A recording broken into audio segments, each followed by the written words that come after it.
اللہ کے نبی موسیٰ کلیم اللہ سے ہم کلام ہو کر بولنے لگے، اے اللہ جنت میں میرے ساتھ کون ہوگا؟ جیسے ہی موسیٰ علیہ السلام نے اللہ سے یہ پوچھا تو اللہ نے فرمایا، فلاں شہر کا قصاب جنت میں تمہارا ساتھی بنے گا۔ جیسے ہی موسیٰ علیہ السلام نے یہ سنا تو حیرت سے اس قصاب کو ڈھونڈنے لگے کہ آخر اس قصاب میں ایسا کیا ہے کہ وہ جنت میں میرے ساتھ رہے گا۔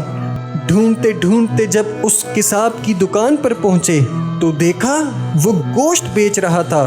آپ دور سے اسے دیکھنے لگے اور جب سورج غروب ہونے لگا تو آپ نے دیکھا وہ قصاب تھوڑا سا صاف ستھرا گوشت ایک تھیلی میں لے کر دکان بند کرنے لگا۔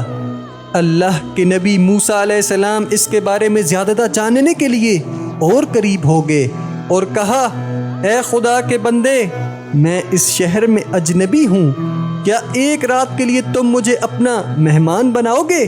اس قصاب نے جیسے ہی آپ کے چہرے کا نور اور آپ کی شرافت کو دیکھا تو کہنے لگا، آؤ آج رات تم میرے مہمان ہو۔ جیسے ہی موسیٰ علیہ السلام اس کے ساتھ اس کے گھر گئے، دیکھا کہ اس نے گوشت کا سالن بنایا اور روٹیاں بنانے لگا اور پھر روٹی کو شوربے میں نرم کرنے لگا اور دوسرے کمرے میں لے گیا جہاں ایک بوڑھی عورت چرپائی پر لیٹی ہوئی تھی۔ اس کو گود میں اٹھایا اور باہر لے کر آیا اور اپنے ہاتھوں سے وہ شوربہ اور روٹی نرم نرم کر کے عورت کو کھلانے لگا۔ جب اس بوڑھی کا پیٹ بھر گیا، حضرت موسیٰ علیہ السلام نے دیکھا وہ قصاب اس کا منہ صاف کرنے لگا، بہت ہی شفقت سے پیش آنے لگا۔ اتنے میں وہ بوڑھی قصاب کو کہنے لگی، میرے قریب آؤ، اور کان میں کچھ کہا۔ قصاب مسکرایا اور پھر اس بوڑھی کو واپس اسی کمرے میں چھوڑ کر حضرت موسیٰ علیہ السلام کے پاس آ بیٹھا۔ حضرت موسیٰ علیہ السلام نے پوچھا، اے بندے وہ عورت کون ہے؟ قصاب کہنے لگا، وہ میری بوڑھی ماں ہے جس کو میں ہر روز کھانا کھلاتا ہوں۔ حضرت موسیٰ علیہ السلام نے پوچھا، اے خدا کے بندے، تمہاری ماں نے تمہارے کان میں کیا کہا جو سن کر تم مسکرانے لگے؟ وہ کہنے لگا، میری ماں مجھے روز کہتی ہے کہ اللہ تجھے جنت میں موسیٰ کے ساتھ رکھے۔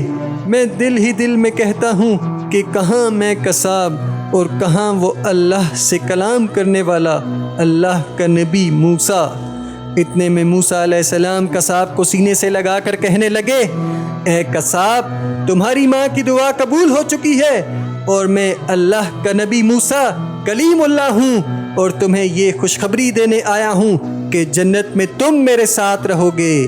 با خدا ماں کی دعا میں وہ اثر ہے جو کائنات کی ہر چیز کو اولاد کے قدموں میں رکھ دیتا ہے، قدموں میں رکھ دیتا ہے، قدموں میں رکھ دیتا ہے۔